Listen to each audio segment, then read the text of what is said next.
উনত্রিশটা জ, উনত্রিশটা জ, র, ল, তালিবস্য, মূর্ধন্যাস্য। উনত্রিশটা জ, উনত্রিশটিয় জ, প্রথমে একটা মাত্রা, তারপর আমরা ফ লিখতে গিয়ে যেভাবে লিখছিলাম উনত্রিশটা জ একই রকম, ভিতরে, তারপর সাইড সামনে আসলাম, তারপর নিচে, তারপর উপরে দিয়ে উঠলেই হয়ে যায় উনত্রিশটা জ। ফ এর সাইডে বিন্দু থাকে, কিন্তু উনত্রিশটা জতে কোনো কিছু থাকে না। উনত্রিশটা জ, আবার মাত্রা, ভিতরে, বাহিরে, তারপর নিচে, তারপর উপরে, উনত্রিশটা জ। উনত্রিশটা জ, র, র লিখতে গেলে আমরা ব যেভাবে লিখছিলাম একইভাবে র, এটাকে অনেকে বলে ব বিন্দু র, আবার অনেকে বলে, মানে সহজে বুঝতে গেলে আর কি, অনেকে বলে ব বিন্দু র, বর সাথে বিন্দু দিলে এটা ব বিন্দু র হয়, তো এই জন্য র বলে।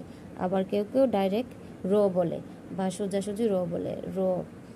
আবার ব লিখব, তারপরে এটাকে নিচে ফুটা দিলেই হয়ে যায় র।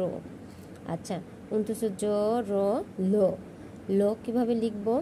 এক একজনে এক এক রকম লিখে, সব বাচ্চা তো আর সমান হয় না, সবাই তো আর সমানভাবে লিখে না, তো লিখলাম একভাবে, আরেকভাবে লিখি, এই যে এইভাবে দিলাম, দেওয়ার পর এই, তারপরে এইভাবেও শেখাতে পারেন, ওইভাবেও শেখাতে পারেন।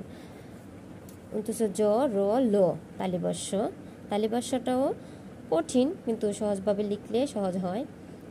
এক দিলাম প্রথমে, তো একই রকমভাবে আরেকটা উল্টা এক দিলেই হয়ে যায় তালিবস্য।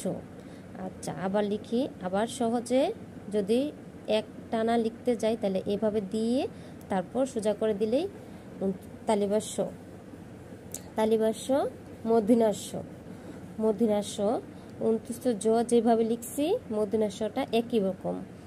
আচ্ছা, ভিতরে, তারপর বাহিরে, তারপর নিচের দিকে আসলাম, নিচের দিকে আসা, তারপর উপরে উঠলেই, তারপর মাঝখানে একটা কাটা দাগ দিলেই হয়ে যায় যে মূর্ধন্যাস্য।